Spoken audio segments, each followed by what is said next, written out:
Weekend's been absolutely wonderful. It's been more than ever imagined it could be, and I'll never experience this again. So I'm soaking it all in. I'm taking it all in, and I'm enjoying every moment. And it's going to soon end. This is the big day. Most people will be going home tonight. You've had a long and storied career, and then is this any validation that finally, after all this time, it's like you get to be inducted in the ceremony in the Hall of Fame with all these other great fighters? Does it mean anything extra special to you? Oh, it's extra special because you're being inducted with the greats, and to be considered, to be in the hall with my friends and my people that I admire through my year, my heroes, and many of my friends. That's beyond, thinkable. I never dreamed someday that I would be here because, to be honest with you, that was never a thought process, never a destination for me. I just want to be a world champion, the best champion for my family, the best champion for my city. And when your career's over, okay, it was a good career. We had a good run. We move on to the next phase of life. I don't look at it as but when they called and told me is that that I was even on the ballot, it blew me away. To me, I won right there. Whether I got inducted or not was irrelevant. That people even considered me for the ballot. And the fact when they got the call that I was inducted, it's incomprehensible. My family, I'm so proud and happy for not only for my family, for my children, but for my city of Youngstown. So it's pretty special, that's for sure. And Youngstown's been out here in force the last couple of days. Now, you've been a great champion both of the lighter weight class and also a very entertaining fighter. Now, everybody always talks about, the heavyweights and all the heavyweights. Talk a little bit about how you were an entertaining fighter and how the lighter weight classes can benefit from this and be more marketable. Well, the lighter weights have always been more entertaining classes because, guys are smaller, faster, and throw more punches.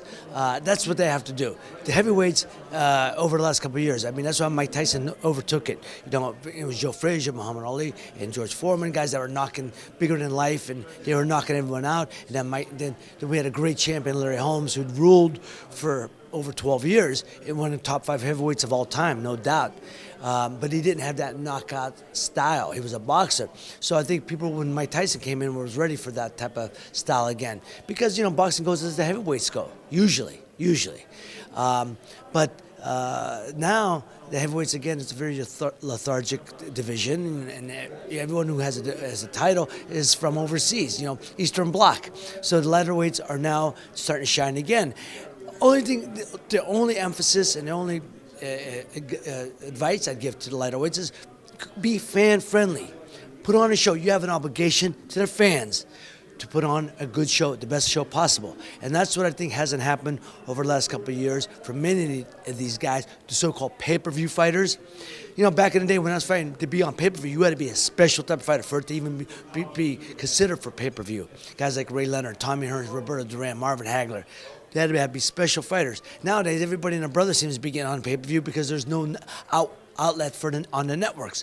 But now, network television is back into the game. So a lot of guys that would never been on pay-per-view previous will be back on network, which is a good thing because they'll be broadcast to a bigger viewing audience, and they'll be brought into the homes of many of these people on a Saturday afternoon, prime time, much like I did when I was fighting, or on a Friday night.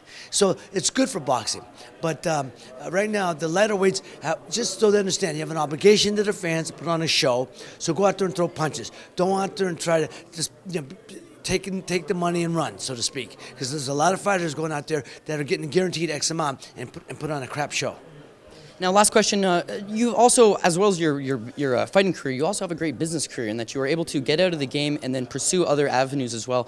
What is any advice that you'd have for some of these young fighters on how to take their career or where to go with their career once their fighting is done, or even just how to stay grounded as a young fighter rising up the ranks? Well, when you're through fighting, obviously, whatever you've made in the fighting, hopefully you could parlay into something else. Money-wise, be smart with your money. Don't be buying things, houses, and expensive cars and things like that. Be smart. Invest your money. If you want to invest in real estate, that's fine, but don't be going crazy. You could only drive one car at a time. Clothes-wise, and jewelry to jewelry, you could only wear, 1 or 2 rings at a time. Come on now, Be smart with things like that. But I also advise people, take a shot. If there's a good business opportunity, be smart, be conservative, take some of your money, put it in conservative stocks, like utility stocks that's slow, not big earning, but steady earning, it's consistent earning. Then take some money and take shots on other things that can make making a big score at one time. But just pursue your dreams, man. Pursue your dreams. I got into the entertainment business by accident. It kind of came to me. I didn't go to it, but now that I'm in it, that's the business I'm in, and I enjoy what I'm doing. I also have a wine company. So if you have certain passions in life, take a shot if you can do it. But don't do it at the expense of your family.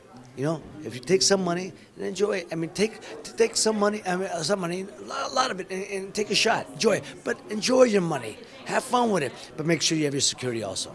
Now, on your big day, would you like to thank anybody for helping you get here? Oh, well, I have a list of people I'm going to be thanking. No problem. But other than obviously my family, my team of Murphy Griffith, Dave Wolf, Chuck Fagan, Tank DeCiccio, my city of Youngstown, Ohio. I mean, they carried me a lot farther than my body wanted to go a lot of times. They carried me a lot farther than I wanted to go.